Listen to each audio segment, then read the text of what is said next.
This was supposed to be the age of magic, the age of miracles. Nations rose and fell with the flourish of a mage's hand or the clash of steel between holy knights.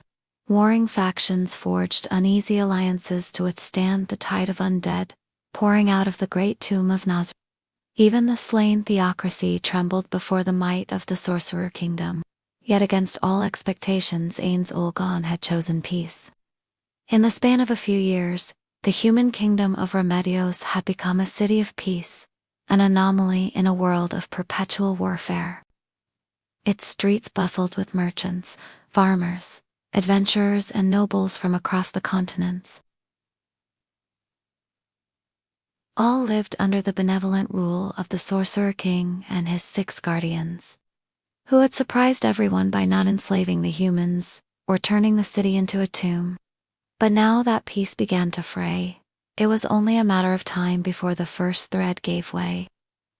But let's start at the beginning.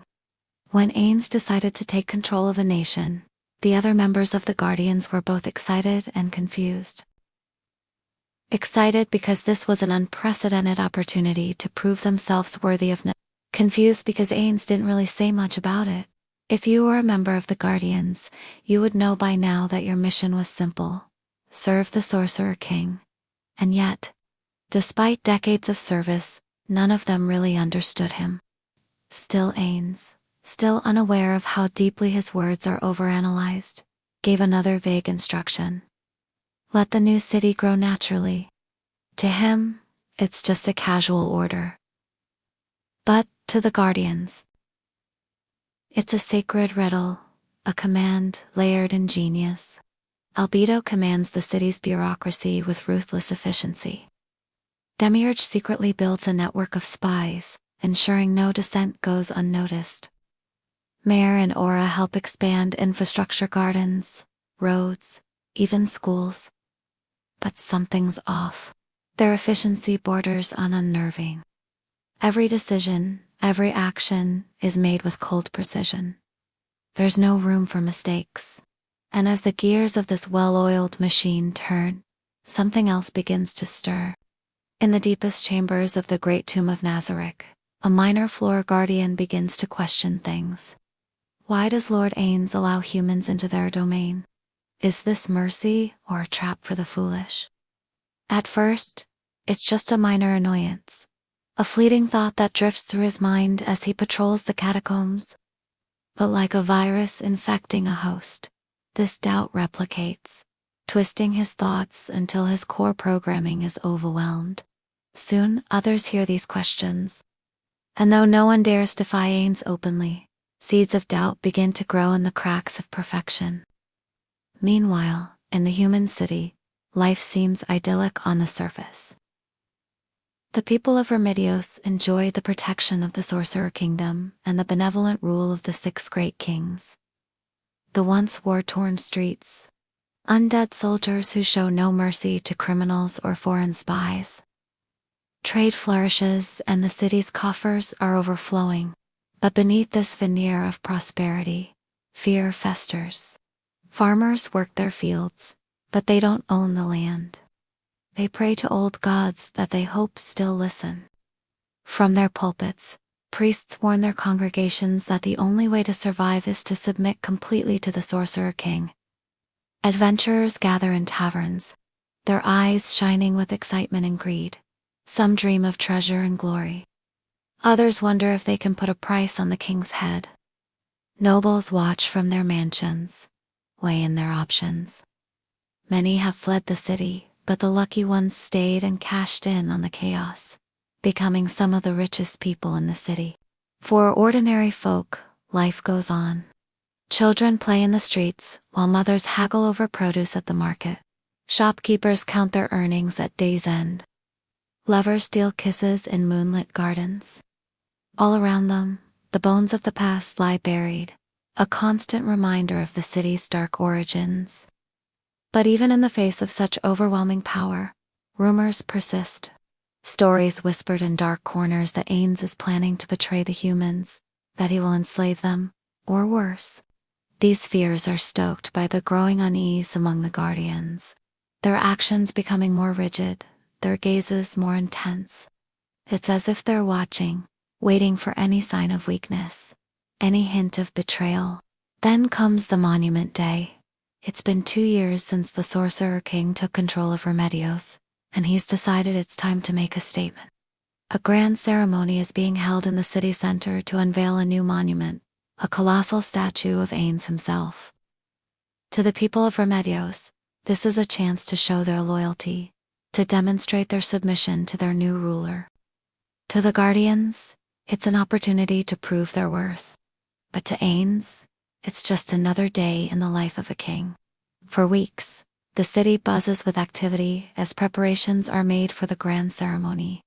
Workers scramble to complete the monument, a towering structure made of white marble and adorned with intricate carvings, depicting scenes from the Sorcerer Kingdom as history.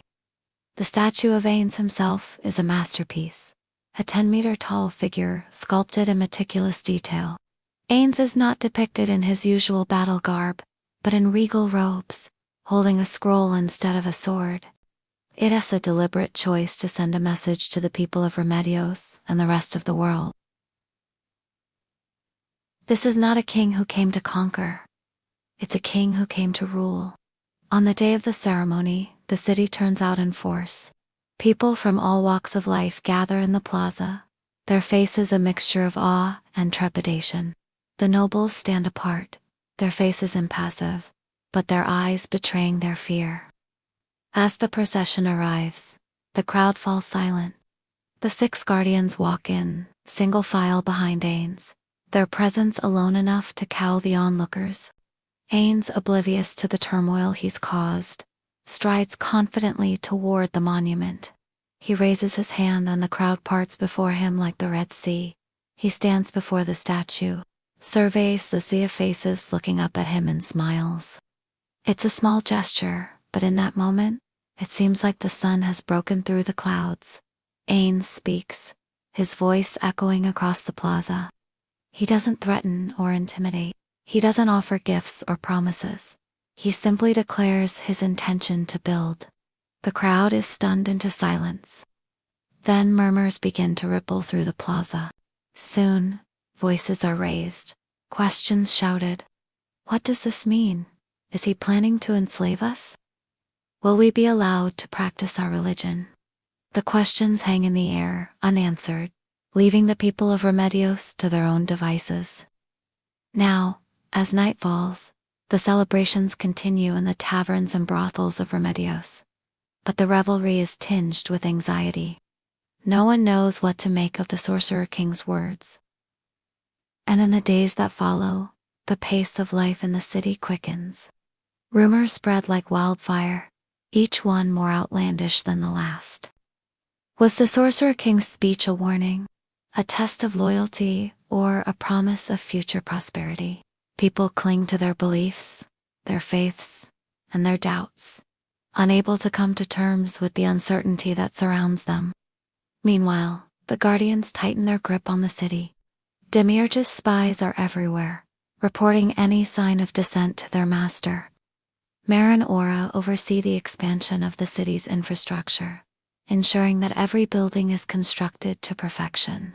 Albedo, ever vigilant, watches over the city from her palace, ready to crush any threat to her master's rule. And all the while Ains remains in his tower, observing the city he's built. He sees the fear in the eyes of the people, the distrust in the hearts of the Guardians, and he wonders if he'd made a mistake. But he presses on, hoping that one day this experiment will succeed. It's not just in Remedios that the Sorcerer King's actions are causing ripples. Across the world, nobles and religious fanatics plot. The Sorcerer Kingdom's control over Remedios has shaken them to their core, and now they're preparing to strike back. In the frozen north, a band of elite warriors gathers. Led by a mysterious paladin, they train day and night, preparing for the coming war. In the sulphurous south, a cult of flame worshippers makes a final sacrifice to their god. The ritual is dangerous, but the reward could be great. And in the vast plains of the east, a young girl prays to a forgotten god. She doesn't know what the future holds, but she's ready to face it head. and in the deepest shadows of Nazarick, a silent assassin begins their approach. Unknown to Ains, a silent assassin has begun their approach. So what do you think? How will Ains react to this new threat? And what role will the Guardians play in the coming conflict? Let me know in the comments below.